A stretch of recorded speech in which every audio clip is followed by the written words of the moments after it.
and certainly needed it, like our next breath. So it was good to get it. A lot of contributions from a lot of guys, and obviously we'll play these guys again. The system Iowa plays, I've talked about this. It's unique. It's very difficult to guard, and I thought our guys did a good job with it. And they're changing defenses. Also got us standing around a little bit today, but a lot of credit to a lot of guys. I thought Isaac's play was phenomenal. Like you said, just one game, but like we just talked to your players and said, given the journey to get to this one game and how the last 2 weeks have gone, what does this feel to come away with a double-digit win after you've had 5 straight single-digit losses? It certainly feels really good, Adam. But to your point, it's one game, and I think that's the perspective. It's one game, and we're focused on the same thing we are after a loss: is how do we improve and how are we playing? And I think we have had some good stretches of play, and certainly some disappointing stretches of play in the last 5 games. But I think it's much as anything, it's about how are we playing. Tonight, I thought we had some really good things in the areas we've been emphasizing. I thought we did a good job with. I said that like during this stretch, there's so many times where you guys are telling them things like box out and here's the play. And you said we run the play wrong. We give up 15 offensive rebounds. Those are the things that have been killing us. Did you feel like execution of some of those things was better today, and that was maybe the biggest thing turning this around? I thought we had some players that really stepped up and made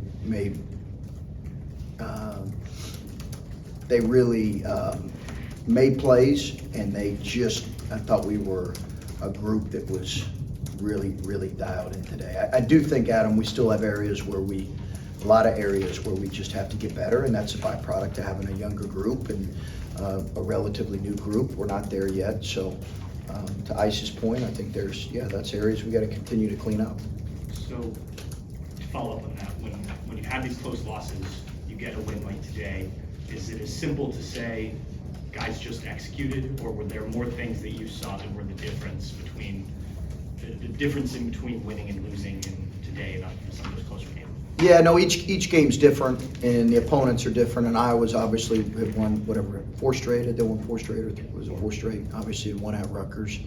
They're a really gifted team, well coached, and present a different. So every game's different. I just think, listen, when you're a coach,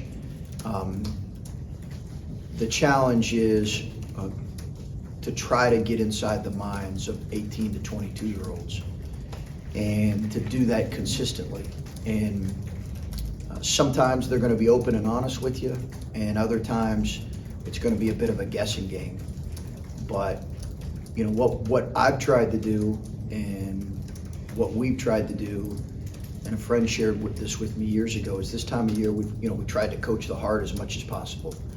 And I think if we can continue to do that and improve in those areas like rebounding, like better execution at times, a more committed defensive group, then that's all we can ask for. Do you have an update on Zed? Yeah, thanks for asking that. Zed, I don't have anything specific right now. It does not look like a long-term injury as of now. It does not look like a long-term injury. I asked him why he dumped it, and he just said, well, I was open. So he felt good about that one. But he did feel some pain, but it does not look like a long-term injury. So can you take us inside the mind of Ike Likely and tell us where that came from today? Some of it I think is, his break set him back a little bit. And I think I've been a little bit apprehensive to throw him in situations because, some of it was I didn't know where he was at in terms of his mental space. So I take some of the blame for that. But that's the player, and obviously his numbers were phenomenal. It's made his good performances, in so many ways. And on top of the fact that he's guarding a first-round draft pick. But that's kind of what we were hoping. And I think you're not asking, obviously, for that kind of performance every night. But his impact needs to be significant for this group, and he needs to really commit himself these last two months just to enjoying his final 2 months of college basketball. And we need to rely on him more than what I have, and that's on me. So I agree, like this is the first night I thought, okay, I see what you advertised when you took him. And it's almost impossible in this sport to hide a guy who can't score. Yeah. So I wonder Yeah. if you told him you have to look for your offense more, because it sure seemed like that was a front burner item for him Yeah. tonight, where previous games it never was like that. He was able to attack some matchups and get out in transition, which I thought was important, and he's got to continue to work on his finishing. He can struggle at times to score the ball. That'll continue to be the case. But he did need to be a little bit more assertive, particularly in transition when he's at his best. And I just wanted him to be Isaac. And that's what I told him, the day before the game. I just want you to be Isaac. We just need you to be that guy. And he was certainly that and some. What's the value of having him show tonight that he can allow you not to play Bruce 38 minutes a game? Yeah, I think, again, that's looking back on it, did we, I think Bruce, just the mental and physical fatigue at that position, it was different. Malachi played a lot, but it started later. This started earlier for him, and on top of that, he's running our team. It's just a lot for a kid. So we've got to be able to give him. Bruce is great, and I really believe he's going to be one of the best point guards in the country here before his time's done. I no question about that in my mind. He's going to be one of the best point guards in the country before his time here is done. But he's just got to continue to work through some things and obviously get physically better. What went into the decision for Justice to come off of the bench to start out the game, and did you think that he responded in the way that you wanted him to? Yeah, we needed ice. That was the decision, really, ultimately. I felt like we needed Ice's activity defensively on Murray. We needed to, I liked that lineup better. Now, we were going to start Sean until he had his dental emergency, but that was what went into it. Justice did a good job coming off the bench. I thought he gave us real life in the first half. He's a good player and just got to continue to grow, but he did a good job. I know you said earlier in the season you want to see Tanner grow defensively. It seems like he really has the last couple of weeks. What have you seen from his play, especially today? It seems like he caused 2 big turnovers. Yeah, I think he's growing, and to your point, he's improved defensively. He's not where we need him to be yet, but he's improved to the point to where teams, there's just not as many errors as there were earlier in the year. He got rejected on ball screens a lot earlier in the year. He had trouble guarding the ball earlier in the year. Now he's really locked in on those things. And he's a good player. When he does that on that end, he can help us at the other end.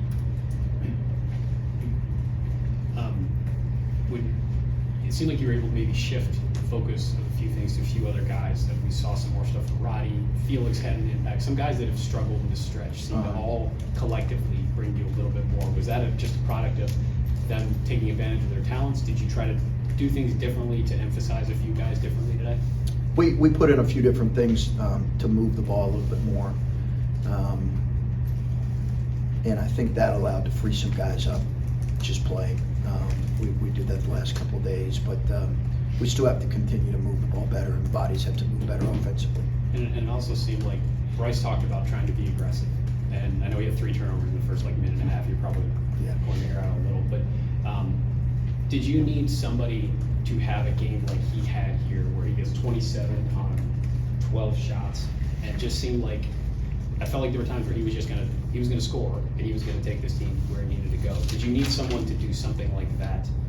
Well, he's been so consistently good on the offensive end, Adam. We didn't just need him to continue to grow as a player. We certainly don't need that output every night. I thought Ice's, as I mentioned, his fingerprint was all over the game on both ends, and I thought Bryce was so highly efficient. He was really like a young kid, wired early, and I saw that in him, and I love that. Now, the 3 turnovers early were just a byproduct of him being really amped and ready and wired to play.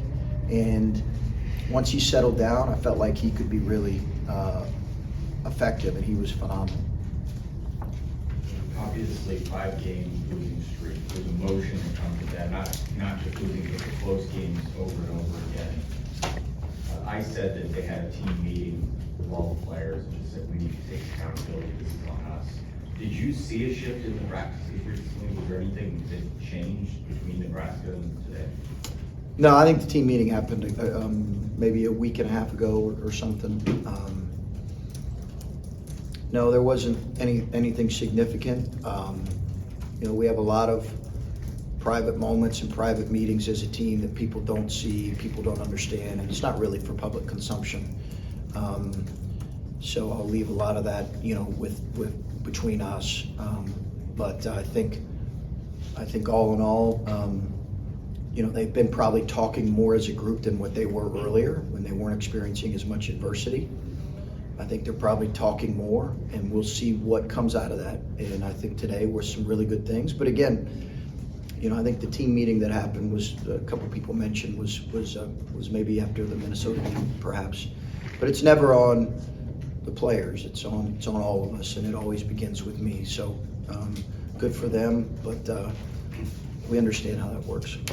When you see the emotion of today's win, going to inside the locker room, what is that feeling amongst the team to finally get back in the win column moving forward here? Yeah, it's great. I was really happy for them. You know, they've earned it. It was really, you know, just really happy for those guys because it's, you know, it's obviously been a tough stretch, and a lot of people that go through tough stretches try to explain that to them. There've been a lot of really good teams that have struggled, had stretches of play, but you don't realize that when you're an 18, 19-year-old kid, and honestly, you don't care. You just you're worrying about your own stretch, and you know, it's been miserable. We'll just keep fighting, keep trying to get better, keep improving, and see where it goes. Chris, real quick, how much fun was it just to get out there and celebrate with the students and, you know, just release all of Yeah. that, you know, Yeah. the stress, the energy that you've been feeling? It was great. I mean, it was great. You know, our students have been phenomenal. They really have. I mean, I just am.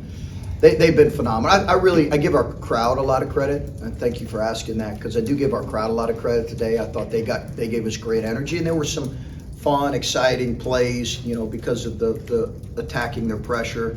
But I just I give our students. They've been so consistent here these last couple years, and student tickets have sold out at a high rate. They really bring us at great energy. So it was great to spend a few moments with them. I really do love our student group. They've been phenomenal. I asked Mike this yesterday, that just if one win would kind of, they thought, open the floodgates a little bit. I mean, are you expecting now, you want the guys to play more free. Do you think that could now happen, that this kind of pressure of like not having to worry about every play down the stretch kind of situation, like they can get out there? Yeah, I do think we looked a little bit like a heavy team the other night, carrying the weight of a couple losses. And when you see that as a coach, you're saying, okay, what did I do to make that happen, or what can I do to change that? And that's really what these last couple of days have been about for me, because we played like a heavy-hearted team at Nebraska. Give them credit. They obviously took Purdue to overtime. They're a good team, but I don't want to see that with our guys. I just talked about captains and just putting more on them as the captain, that what's kind of happened these last couple of weeks isn't acceptable. How much have you had a conversation, challenged, done whatever you can to try to get more from those guys to try to lead you out of this? With Isaac or with Captain? The captains in general. Yeah, we've met with them more, Adam. I've met with them more. Met with them yesterday after practice. You know, they're the touch point of the team, and they, you know, as I've talked about, just are going to determine so much how these next couple months go. It's not, and we've included Bruce in that group too. So yeah, we've had certainly more conversations with them. Okay.